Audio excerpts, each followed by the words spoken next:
Hey everyone, this is Andrew, and I am coming to you again from the Evil Lair, and we're doing another unboxing slash review of some cheap radio-controlled equipment that I purchased from my usual spot, which is Amazon. So, here we go. Okay, so unboxing it, got my handy dandy little knife here, and I'm just gonna go ahead and cut the attempt at taping this up. Looks like that is about it. And go ahead and open this thing up.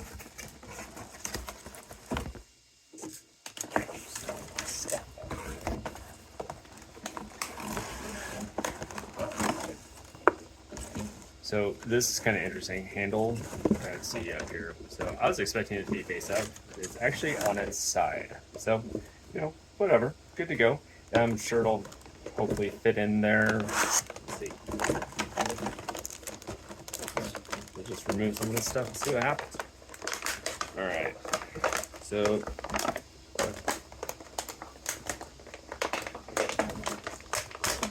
here's the controller. This thing's tiny, pretty much what I expected. I'll post a link in there, but I definitely did not pay a huge amount of money for this. I think it was $40-some. But trigger feels all right, kind of chintzy, but it's gonna work all right. One thing to note, and I did see this on the actual, I doubt you'll see it, but it has TH trim. Typically that would stand for throttle trim, and in this case it actually is the steering trim, because steering is the only trim on here. So let's keep going. A bunch of extra parts and pieces. I guess we'll open that up in a bit.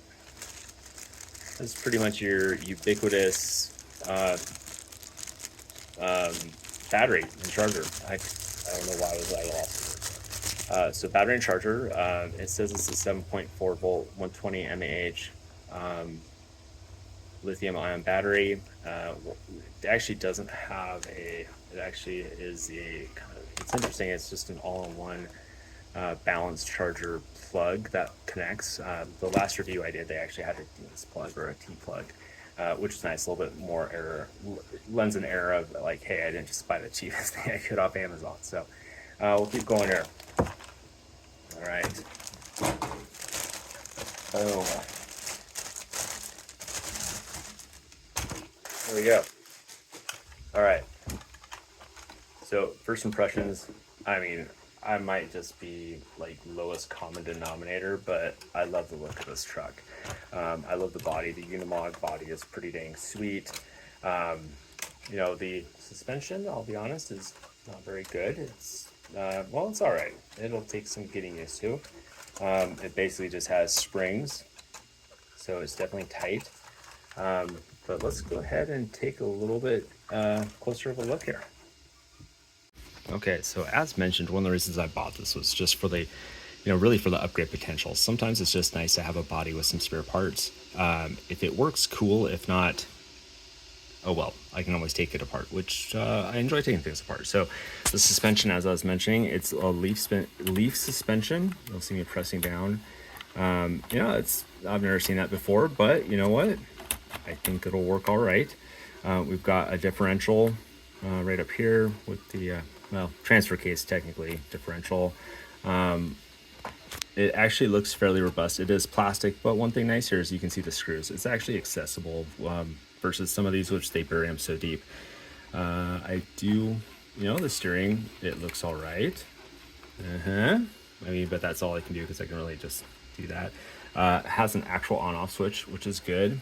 And then something I'm curious to see more about is this looks like it could indicate that there's actually a servo in here. Well, I'm all over the place. A servo in here with the wire right there. It's the yellow, red, and black. That's a typical servo color you would see. If it's an all-in-one unit or even just sometimes they'll use just a motor, it'll be just the two wires. So let's go ahead. We can flip it over here. From what I saw of the instructions, oh, there we go. Well, maybe not. I definitely don't want to force this open. So I'm going to have to read the instructions on that. But I do believe, yep, the door's open. Look at that, got little seats in there. Yeah. Got a little bit of detail, which is pretty neat. I don't know, maybe action figure size. I definitely like the body of this truck as well. I think it'd be really cool. Like on this, it shows it hauling logs. Yeah, I mean, that'd be pretty sweet. Overall, the body is very clean. Uh-oh, disconnected. The body's very clean. I don't see any mold marks. I like that the tires look real nice. And this might even be, yeah, I do believe these are hinged. We'll have to, play with that a little bit later. But if you can see right there, it definitely looks like the sides are hinged. All right, spare parts from the goodie bin. Looks like we got a little motor heat sink. Some extra cargo boxes are here. This is interesting. There's actually 2 chargers. I have not seen that before, or at least in a long time. Unfortunately, if you look at that plug, that doesn't look to be your typical balance plug, so I'm pretty sure I can't just plug in some of the other batteries I have. A little snorkel, some attachments, mirrors, things like that, along with looks like some stickers and some fake lights. So this caused some concern when I looked at this first. I'm looking at this going, okay, there's the front, there's the back, and yes, it is all in. I do believe that's Chinese. Thankfully, I opened it up and there is English. So we're going to go ahead and read through that while the battery's charging. I'm really hoping this isn't a warning of some sort. I don't know, might run this through Google Translate and see what happens. I have the feeling this is just like a notification card, but that came with it. So all in all, you know what, this is pretty impressive. I love having the 2 chargers. These batteries are pretty standard. You can definitely buy more on Amazon. The chargers are not very fast, so it probably takes a couple hours to get charged up. So having 2 and being able to throw in buy an extra battery for, if you're having that much fun with it, buy an extra battery, have the charger available. That's a nice extra feature. So definitely bonus points in my book. So pretty sweet update on the extras and goodies and unboxing stuff. I finally managed to pop open the hood, and lo and behold, in the battery compartment itself, there is a battery. So that would be why there's 2 chargers, because you have 2 batteries. So this has really gone up in my estimation of it's thought out, it's well thought out, it looks to be a lot of fun, the accuracy is great, and they threw in an extra battery. So super fun.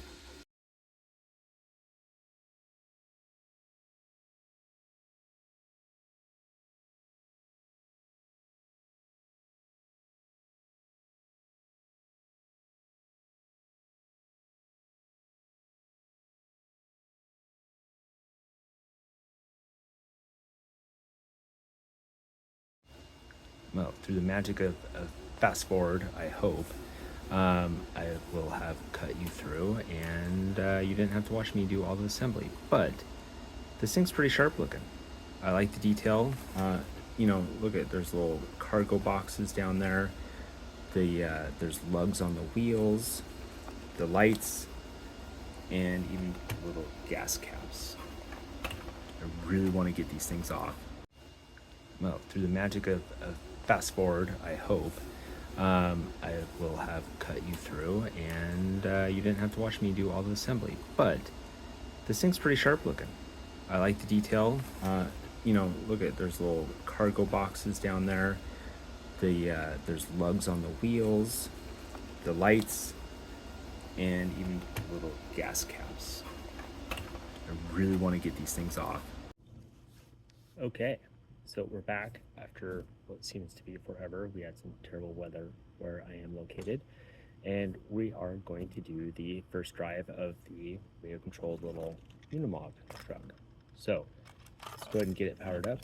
Got my controller, got my batteries, I got all my spares. Here we go.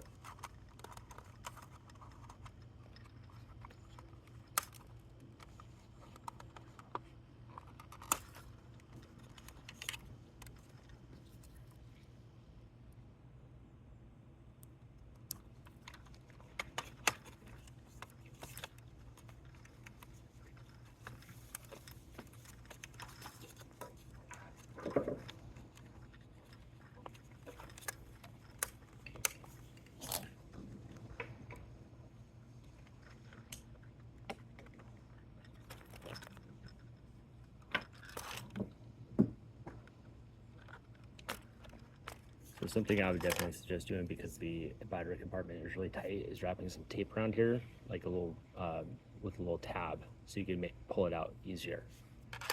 So, controller on, Roger Dodger, truck on. Indeed. Let's go test it out.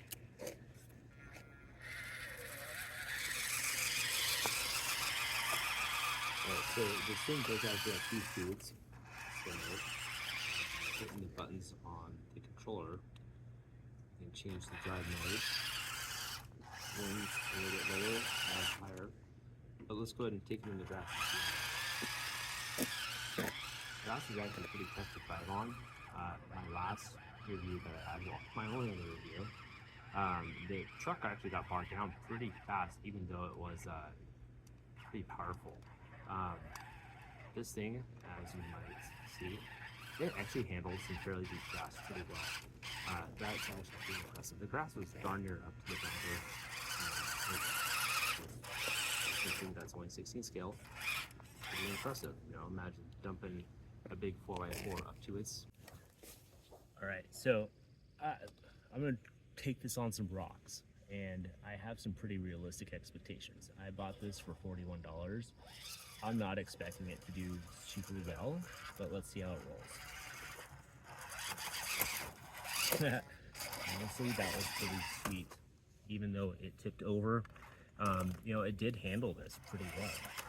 You know, it's bogging down now, but that's because I'm actually putting it in a situation that definitely would be challenging for a lot. It's actually pinned itself into the rocks.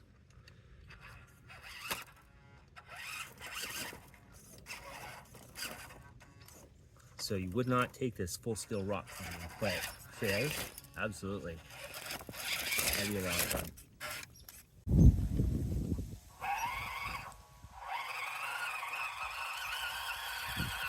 You can see this one's got some good pep.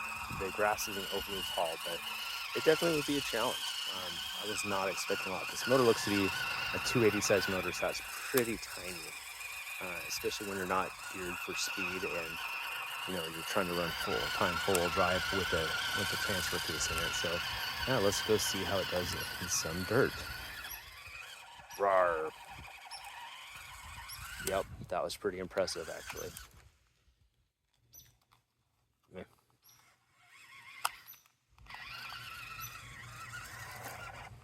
Yeah, that totally was not going to do anything. So I knew it was going to fail in that way. There's no way that was going to get out of there. You can see it's bumper deep, and this is actually a pretty significant ledge. So I did not set that up for success. But we'll give it a nice little slope here, see how it rolls. There's this funny little bird just kind of hopping around, watching me. I'm sorry, bird, you need thumbs to drive this car. Okay, so test drive has been finished up, and I will say that I'm impressed. I did put this truck through some different obstacles in the garden, and the reality is a lot of these obstacles that it did not overcome, I did on purpose. I knew it wasn't going to hit it. The biggest one was it actually ran down a slope and it got its bumper stuck. That's going to happen. But what do I think of this? Well, I bought this truck. It was on sale, $41, down from 60 some dollars. I would say anything below 50, this truck is absolutely worth it. You've got the controller with the LED lights controlling it. You've got a ton of spare parts. You've got 2 chargers to go along with the 2 batteries. And you got just some great detail. There's lights on here. The LED lights go up, but it's also got the amber lights, the snorkel. And these side panels actually come down. Now, the screwdriver, it has to be the small screwdriver known to man. I'm not sure where they bought it. I'm assuming the same place in China that this was made. But if you undo the screws on the side panels, like so, the side panels actually pop down. So that's pretty neat. You can do some fun stuff. My boy just actually popped out. You could put G.I. Joes in here. I'm not sure. I should actually go find the G.I. Joes.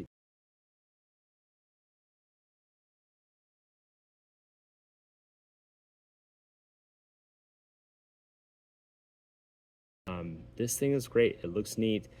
One of the things I actually appreciate about this that I think is great for people with perhaps younger kids is that this is not very fast. I see a lot of parents buying their kids, you know, brand new Traxxas Slash. They're buying them something that's brushless. And a kid, when their first experience is a car that's doing 25, 30 miles an hour and is also very large and can hurt someone, I don't think that's a very good experience getting into RC cars. That's just me, myself, and I. But this car is great. They can go out, they can have fun, they can beat it up. You're not going to cry about it, especially if you get it for that sub 50 mark. But it has some realism. The kids can incorporate it into their play real nicely. You know, throw the GI Joes on the back or what have you. So that's my review of this particular vehicle. I hope you enjoyed it, and we'll talk to you later.